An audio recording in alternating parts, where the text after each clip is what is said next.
Gather your hands together and send your prayers away. Whisper your utmost love to Allah and ask Him what you may. Feel His remembrance in your heart and your eyes and your ears and your mind, your soul and your tears. وصلي وسلم على نبينا محمد وعلى آله وصحبه أجمعين. أيها الأحبة, السلام عليكم ورحمة الله وبركاته. Ici c'est un honneur ici de participer au mariage de l'Akh Habibi Fillahi Azza wa Jal Nouri, qu'Allah subhanahu wa ta'ala lui accorde une vie heureuse ici-bas et dans le delà. Innahu wali wa dhalika wal qadiru alayh. Juste une petite intervention très brève. Ici c'est un rappel qui me sera profitable à moi le premier. Wala nuzaki ala Allahi ahada. Je ne suis pas là pour me glorifier en disant je suis imam, je n'ai pas besoin de rappel. Abadan, et sans fausse modestie, je le répète, à moi le premier ainsi qu'aux frères célibataires et ceux qui sont déjà mariés. Allah Azza wa Jal dit dans le Coran al-Karim, wa min ayati, il dit parmi ces signes. Donc il parle d'un des signes qui fait partie des signes d'Allah subhanahu wa ta'ala. ومن آياته أن خلق لكم من أنفسكم أزواجا لتسكنوا إليها وجعل بينكم مودة ورحمة. Allah subhanahu wa ta'ala, il dit, et parmi ces signes, il a créé de vous pour vous des épouses. De vous pour vous des épouses. Pourquoi ya Rab? Pour que vous viviez en tranquillité avec elles. Et il a mis de la bonté et de la miséricorde, de la clémence, de la compassion entre vous, pour acquérir dans le couple ayyuhal ahibba cette sérénité, cette tranquillité, cette bonté, cette clémence dans le couple, c'est-à-dire entre l'homme et la femme. On doit se plier à des commandements divins et à des commandements prophétiques, à des recommandations d'Allah subhanahu wa ta'ala, des recommandations du prophète alayhi afdalus salati wa askat taslim. Car tout ceci fait partie du rappel d'Allah azza wa jal, et celui qui veut vivre le bonheur, il doit s'accrocher à ces rappels qui nous ont été apportés par Allah dans le Coran al-Karim et Muhammad alayhi afdalus salati wa askat taslim. ولذلك قال سبحانه وتعالى ومن أعرض عن ذكري فإن له معيشة ضنكا ونحشره يوم القيامة أعمى. Et toute personne qui s'écarte de mon rappel, il vivra une vie pleine de gêne. Et on le ressuscitera au jour de la résurrection près d'Allah subhanahu wa ta'ala aveugle. Pourquoi? Car il a été aveugle ici-bas quant au signe au rappel d'Allah azza wa jal.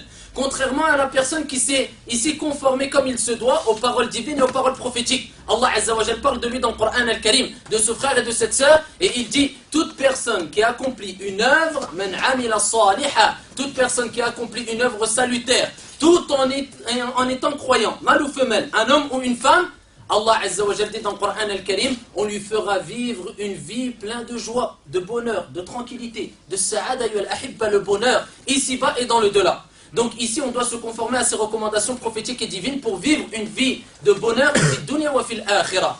Comment ici se plier à ces commandements prophétiques? Simplement quand tu entends le prophète alayhi salatu wa salam a dit sami'na wa ata'na, et sache que c'est un bien pour toi. Quand tu entends qala Allah azza wa jal, dit sami'na wa ata'na, nous avons entendu, nous avons obéi, et sache que c'est un bien pour toi. Allah azza wa jal et le prophète alayhi salatu wa salam nous rappellent de façon très brève, je vais le dire, le comportement de l'homme et le comportement de la femme. Je parle de l'époux et de l'épouse pour vivre une vie de bonheur ici-bas et être ensemble bi'idnillahi jalla jalaluhu au paradis éternellement, et bi'idnillahi azza wa jalla auprès du prophète Muhammad alayhi salatu wa salam. Pour vivre une vie pleine de joie, ayyuhal ahibba, dans le couple particulièrement, l'homme doit connaître ses droits, la femme doit connaître ses droits. Parmi les principaux droits que l'homme a, ayyuhal ahibba, sur sa femme, c'est que sa femme lui obéisse dans toutes choses. Sauf dans une chose concernant une désobéissance à Allah subhanahu wa ta'ala. C'est pour ça que le prophète alayhi salatu wa salam a dit, si la femme, elle fait ses 5 prières, et elle jeûne, wa samat shahraha, elle jeûne son mois du Ramadan, wa hassanat farjaha, et elle préserve sa chasteté, wa ata'at zawjaha, et elle obéit à son mari, qila laha dukhulil jannati min ayyi abwabil jannati shi'ti, il lui sera dit, entre par n'importe quelle porte du paradis. C'est pas un paradis, n'importe quelle porte du paradis. Ça c'est le comportement de la femme vertueuse. Allah Jalla Jalaluhu, il rappelle qui sont les femmes vertueuses dans le Coran al-Karim. Écoute ce qu'il dit. Fassalihat qanitat. Allah il décrit les femmes vertueuses. Il dit les vertueuses, ce sont celles qui sont obéissantes envers leur mari. Comme qala l'ulama ici quand ils ont expliqué Fassalihat qanitat, obéissantes envers leur mari. Ça c'est les femmes vertueuses. De l'autre côté, l'époux ayyuhal ahibba, qu'est-ce qu'il se doit de faire? Ce qu'Allah lui a demandé. Qala subhanahu wa ta'ala wa ashiruhunna bil ma'ruf.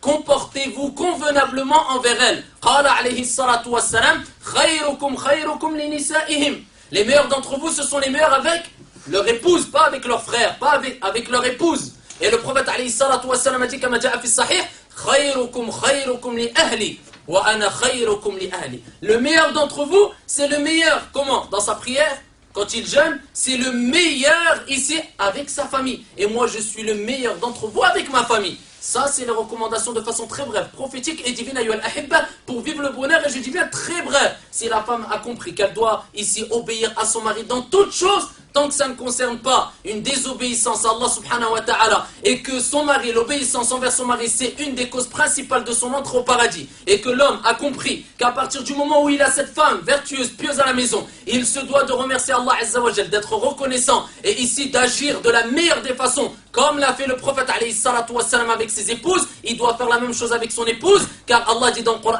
وَلَقَدْ كَانَ لَكُمْ فِي رَسُولِ اللَّهِ أُسْوَةٌ حَسَنَةٌ. Vous avez certes dans le messager d'Allah un excellent exemple. Quand des deux côtés on fait des efforts, on ne peut vivre que le bonheur. Walakin, pour terminer, quelqu'un va nous dire comment ça se fait que même le prophète, il y a eu des conflits avec ses épouses. Même les sahaba, il y a eu des conflits. Naam, ça je dis c'est la règle de base. Tu vivras une vie de bonheur. Mais il n'y a aucun foyer qui est préservé ici des conflits. Ça arrive à tout le monde, ça n'existe pas. Que tu vois un imam, que tu vois un savant, que tu vois un pieux, qu'il doit avoir ou vivre de temps en temps, même si c'est rarement, des conflits avec son épouse ou l'épouse envers son mari. C'est des épreuves, il n'y a pas de mal. Mais comment on résout rapidement ces problèmes? Allah Azza wa Jal nous donne la solution dans le Coran al-Karim et il dit فَإِن تَنَازَعْتُمْ فِي شَيْءٍ فَرُدُّوهُ إِلَى اللَّهِ إِلَى اللَّهِ وَالرَّسُولِ. Si vous avez quelconque dispute, conflit entre vous, renvoyez-le. C'est pas je pense, je crois, je vois, j'ai entendu, on m'a dit à Allah et à son messager. قال الله وقال الرسول alayhi salatu wassalam. Ça c'est la clé ayyuhal ahibba qui va nous permettre bi'idnillah azza wa jal de résoudre tous nos problèmes dans les couples et même en dehors du couple, si on se soumet aux paroles ou soumet aux paroles divines et prophétiques comme il se doit, sans orgueil et sans renvoyer nos problèmes à je crois, je vois, je pense, mon âme elle veut, mon âme instigatrice au mal, elle me pousse à... Non, Allah a dit, le prophète alayhi salatu wassalam a dit, avec comportement, en discutant, en instaurant le dialogue entre l'homme et la femme et en cherchant toujours la vérité pour ne pas être parmi les paroles ou les personnes que le prophète a décrites quand il a dit, et il a parlé des orgueils, il a dit batarul haq wa ghamtun nas. Il a décrit quelque part l'orgueil, il a dit c'est celui qui méprise les gens et qui n'accepte pas. Batarul haq, il n'accepte pas la vérité, wa ghamtun nas, il méprise les gens. La sœur, quand elle voit une vérité, elle dit barakallahu fik, et elle cherche la vérité, elle écoute son mari quand il lui donne une nasiha. Et le frère, quand il voit sa femme qui lui dit écoute, tu es sorti du droit chemin, tu t'es trompé, pourquoi? Qala Allah wa qala ar-rasul, il dit barakallahu fiki, et ici alhamdoulilah il accepte. À ce moment-là, fa wa rabbil ka'ba bi'idnillah azza wa jal, tu vivras une vie de bonheur ici-bas et dans le delà. Tu vivras l'amour, car c'est autorisé en islam, mais un amour concret qui est fondé sur le Coran et la Sunna, et cet amour restera avec toi même au paradis bi'idnillah azza wa jal. Qala alayhi salatu wassalam al-mar'u ma'a man ahab, la personne sera avec qui il a aimé. Si tu as aimé ta femme en Allah, tu seras avec elle au paradis. Si ta femme t'a aimé en Allah azza wa jal, incha'Allah ta'ala, elle sera avec toi au paradis. Et je dis au frère Nouri hafidhahullah ta'ala barakallahu lak wa baraka alayk wa jama'a baynakuma fi khayr subhanakallahumma wa bihamdika ashhadu an la ilaha illa anta astaghfiruka wa atubu ilayk wa akhiru da'wana anil hamdulillahi rabbil alamin wa barakallahu fina wa fikum wassalamu alaykum wa rahmatullah. Gather your hands together and send your prayers away. Whisper your